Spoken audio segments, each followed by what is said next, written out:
أعوذ بالله من الشيطان الرجيم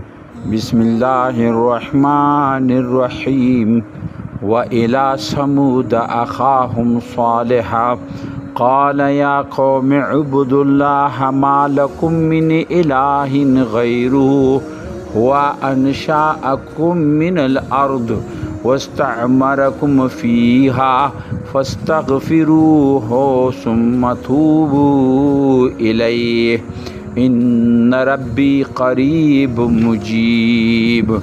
قالوا يا صالح قد كنت فينا مرجوا قبل هذا تنهانا أن نعبد ما يعبد آباؤنا وإننا لفي شك مما تدعونا إليه مريب قال يا قوم أرأيتم إن كنت على بينة من ربي وأتاني منه رحمة فمن ينصرني من الله إن عصيته فما تزيدونني غير تخسير صدق الله العلی العظیم. انتہائی قابل احترام دوستانو، سورہ ہود آیت نمبر 61 62 اور 63 مطالعہ نمبر انشاءاللہ کو دے قوم عاد دے بعد اللہ تعالیٰ دے قوم سمود تذکرہ کئی. قوم سمود جو د قوم عاد چې کله الله تعالی عذاب پر راوستلو نو دې کې چې کوم خلق بچ شو هغه یو طرف ته هجرت کو او دا علاقہ د مدینې نه چې تبوک طرف ته سي په لارې کې دا یو ځای کې رسي. کله چې نبی محترم صلی الله علیه وسلم غزوه تبوک ته تلو نو نبی صلی الله علیه وسلم په دغه لارې ځای نو باندې تیر شو او نبی صلی الله علیه وسلم صحابه کرام ته د دې تذکرہ هم کړی و او دی وکوي نشاندهی هم کړی و چې دا هغه قواعد چې هغه صالح علیه السلام اوشي او به وڅړي دې باندې موږ سوره اعراف کې ژغېدلی ورمنه. اوس الله تعالی د بیا د هغه تذکرہ کوي غو دا بار بار د قومونو تذکرہ ذکر چې دا موقع محل او اندازې طریقہ چې دا غي کې فرق وي، یعنی دا سوا نقطاوی په مشرکین مکه کې او به الله تعالی بیا دغه قومونو تذکرہ ورته کوي، خو هغه په داسې انداز سره کوي چې هغه نقطې باندې ورته غوته کړي چې کومې نقطې باندې نبی صلی الله علیه وسلم د دعوت انکار کیږي، لہذا د هغه طریقې باندې بیا ورته هغه قومونو تذکرہ او د قومونو تذکرې ځکه کیږي چې د دو قومونو تذکرہ د دو روایاتو کې د دې کہانیو کې د مجلسونو کې د تاریخ کې دا موجود وي. فرمایي چې وا الی ثمود اخاهم صالحا، ثمود طرف ته ما واستول قوم ثمود. نو دا دغه قوم باندې چې تبعی راغله نو به دغه ته هجرت وکړو او دلته د آباد شو. نو دغه سدا قوم ثمود بنیاد دلته کې راغلو، بیا د ډیره ترقی وکړه او یو ټیم رسیدای کې شامالو اور د الله احکاماتو باندې عمل وو، ځکه چې هغه کوم چې بچي وي هغه د هغو نسلو نو هغه شخلکو یو ټیم رسیو. بیا دای چونکې ترقی وکړه د دنیا لحاظ سره، دی دومره لحاظ سره ترقی وکړه چې د دې نشانات نه په هغه علاقو کې په غرونو کې موجود دي. دوی په غرونو کې کټینګ کولو، ډېر بهترین کې غبې جوړولې، مکانات به جوړولو، غرونو کټۍ به کوله به نه ورکې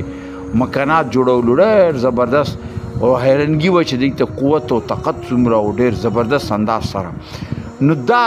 د دې غو به دا آباد شو. به چې کله دوی برئی پیدا شله، دای کې شرک راغللو، برایانې پکې پیدا وشي، نو به الله تعالی هغه ټیم کې د الله سنت ته چې به الله تعالی خپل پیغمبر رسي خپل بنداستي د نبی صلی الله علیه وسلم د بعد د الله تعالی به دا طریقه ده چې مختلفو د نیکو خلکو ذریعہ سره قوم ته تنبیه کیږي چې راته تاسو دا کار پرېږدئ. خو هغه دور کې د پیغمبرانو سلسله چونکې چې شروع نو الله تعالی پیغمبر به ورستولو، لہذا فرمایي چې و الی ثمود اخاهم صالح، دغه قوم سمود چې د سمود په نام باندې دا به آباد شو، د هغې نامې باندې دا قبیله جوړه شوله، قوم جوړ شو. نو دغه قوم سمود ته ما د هغې ورور واستولو، صالح مو واستولو. د رور تذکیرې باندې موږ خبرو چې را رور ویلی یې دغه قوم نه مو چات کو هغه قوم کې انسان هغه الله تعالی منتخب کو نو الله تعالی هغه ورته واسطولو چې ته ورسه د خپل قوم کا هغه چې کله لاړو نو قوم ته چې قال یا قوم ای د ما د قوم خلکو اعبد الله دی الله بندگی اختیار کړي مالکم من اله غیره دی غنه علاوه تاسو بل معبود نشته ده اوس پوشی دا هر پیغمبر سره دا خبر هر پیغمبر دغه دعوت کوي نبی سم دغه دعوتو چې دی و الله بندگی اختیار کوي اچھا دی بندگی تصور موږ غلط ته موږ بار بار دی بندگی د ذهنونو کې کینې چې بندگی صرف رکوع سجود ته نه بندگی د انسان کل زندگی ته یې کل طریقې ته چې ته زندگی په کومه طریقې باندې هغه به الله منلو د مخکې ذکر چې هو انشاکم من الارض یعنی تاسو خدا منئ چې هغه تاسو پیدا کړي وان شاکم هغه تاسو پیدا کړي د غزمه کې نو لہذا بنیادی دعوت سو چې دی الله بندګۍ ته کل کې کل راشي خپل سوچ سره خپل نظریه سره خپل فکر سره خپل طور طریقو سره خپل کاروباري زندگی ټوله سره تاسو دی الله بندگی اختیار کړئ مالکم من اله غیره هغه نه علاوه بل معبود تاسو نشته تاسو هر لحاظ سره تاسو پکار دي چې هغه بندگی وکړئ هو انشأکم من الارض اوس ورته نبی حضرت صالح علیه السلام ورته د دلیل پیش کوي اوس ته چې ویلې دی هغه بندگی اختیار کړي ځکه اختیار کوي چې هغه د چغه تاسو ځمکې نه پیدا کړي اوس دا دی هغه کوم نظریه دی هغه فکر یا دی هغه کوم دعوا چې یا کوم شی چې منلو په هغه بنیاد باندې اوس دعوت ورکوي ویلې چې هر دور کې څوک دی ته نن کافر سره کېنه هغه ته وایي چې الله شته یې ویلې نشته اگر چې هغه الله ته بګوان یې هیڅ شته ویلې نشته چې دی چې پاس اسمان کې ده او کله چې هغه تذکری چې اوپر والا دیکھ رہے اوپر والا دیکھ رہے اوپر والا ویلې دیکھ رہے نو هغه تصور موجود دی چې یاره پاس یو رب شته یو الله شته چې ټول نظام ګوري اچھا هغې باوجود به لاندې طور طریقه تقسیم کړي ده چې دا کار به دغه کوي دا کار یې دلس کې ده دا کار کې دلس کې ده او دې کې ډېر وغه ده چې انسانانو یو داسې ظالمانو د دې دغو انسانانو باندې کنټرول د پر دا نظریه او دا فکر د دې ذهنونو ته ورچولی ده چې هغې باندې دا ټول انسانیت روان ده لہذا فرمایي چې دا ورته چې هو انشأکم فی الارض من الارض ویلې د هغه بندګي ځکه چې هغه تاسو ځمکې کې چا پیدا کړي نو دی به منلو چې موږ الله پیدا کړي واستعمرکم فیها بیا هغې کې آباد کوي تاسو ته ټیکانه دی رکه تاسو یې آباد کوي دا هغوی منله چې دا د الله کار د الله موږ ته دا توفیق راکړو فاستغفروه پس اوسه پورې مې چې تاسو څه بدعملۍ وکړې څه کارونه مو کړي دي څه غلطۍ مو کړي الله نه لرې دی هغې تعالی نه معافي وغواړئ ثم توبوا الیه بیا هغه ته واپس راشئ یعنی بیا داسې وکړي چې بیا پرېږدي هغه کاروبار بیا د هغې اعبد الله د هغه بندګي مکمله اختیار کړئ بیا هغه طرف ته تاسو واپس راشئ ویلي ان ربي قریب مجیب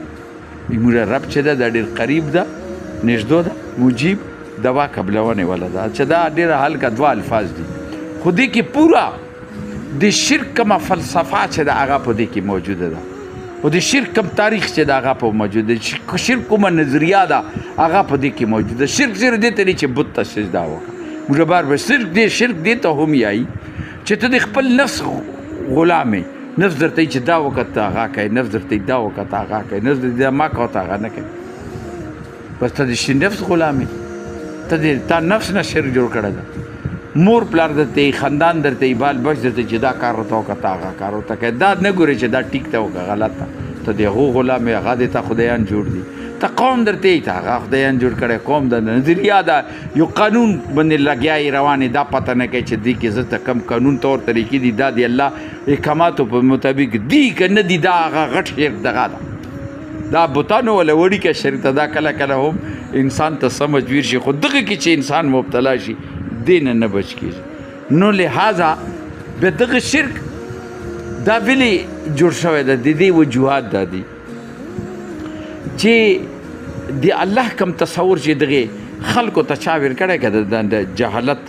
دور کې هغو خپل مفاد و د مفادو په بنیاد باندې خو دغه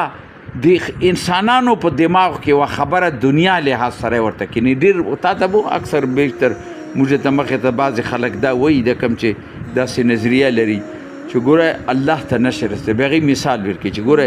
دې دنیا کې یو بادشاه ده که نه یو وزیر د وزیر اعظم د صدر ته یې چې ته ډایرکټ ورتلی شي نشي ورتلی هغه ته به ته څه کوې چې هغه د هغه